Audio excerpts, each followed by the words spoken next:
Dear Pastor Bob, is it a sin to be in an interracial relationship? People say that I'm unequally yoked and not in God's will. Wow. Well, there's still prejudice around. I see it all the time. And we disguise it sometimes cleverly by taking, scripture out of context for one, but calling it other things. And, sometimes racial tension, political tension, uh, you know, spiritual tension, people that are at odds because you believe something a little different about the Bible than I do. All of those things can really be a problem for us, can't they? And it's interesting how much of our time is spent, defending things that are kind of stupid in the first place. Interracial. I am really at the place where I don't see color so much. And I never really have. I wasn't raised that way. I wasn't raised to be prejudiced. I was raised around some great people of all colors. And in the past, I've even dated people of different colors and totally enjoyed it. It was never a thing for me, and it still isn't. But I realize it is for a lot of people. I have a really great relationship with two guys here. With a lot more than that, but two guys in particular that I want to talk about.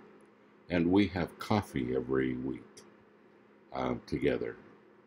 One is the police chief of the city that I live in, and the other is a very interesting guy who used to be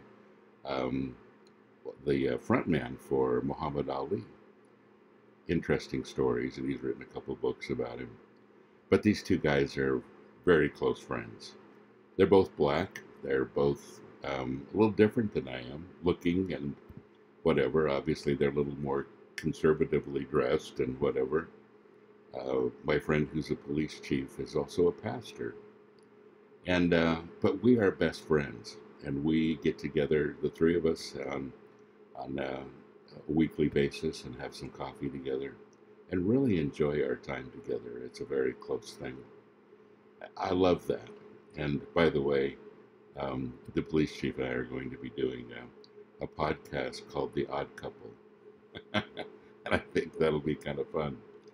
But anyway, I think the more that we allow race to disappear, the happier we are. The more we don't notice it anymore, the more we're really going to fall in love with each other because it's not a barrier. Is dating somebody of a different color being unequally yoked? Absolutely not. It's not what the scripture is talking about. Unequally yoked has to do with spiritual things, and that is an issue. And if you're unequally yoked spiritually, you ought to think about that, because marriage is a long time. But it isn't color. And when somebody tells you you're not in God's will because you're unequally yoked because somebody is a different color, you ought to really pay attention to who you're listening to, honestly. That is so far in the ditch. That's so wrong that it would leave me questioning what else are they saying that might just be that bigoted and prejudiced.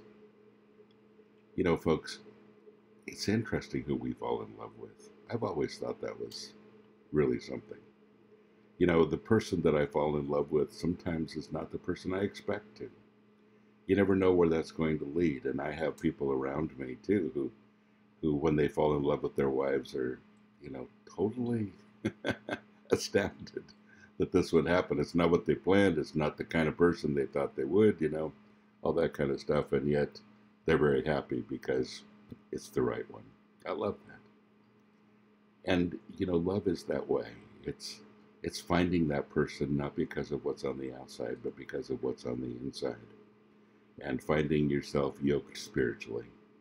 But finding somebody who completes you, who finishes your sentences, whatever it might be. Some people say your soulmate. But that thing that is love, and that thing that is love to the depth of marriage, is an amazing thing. And don't let anybody define it for you necessarily, unless we're defining it spiritually. Because when you fall in love with the right person, it'll be amazing. God bless you. Have a great day.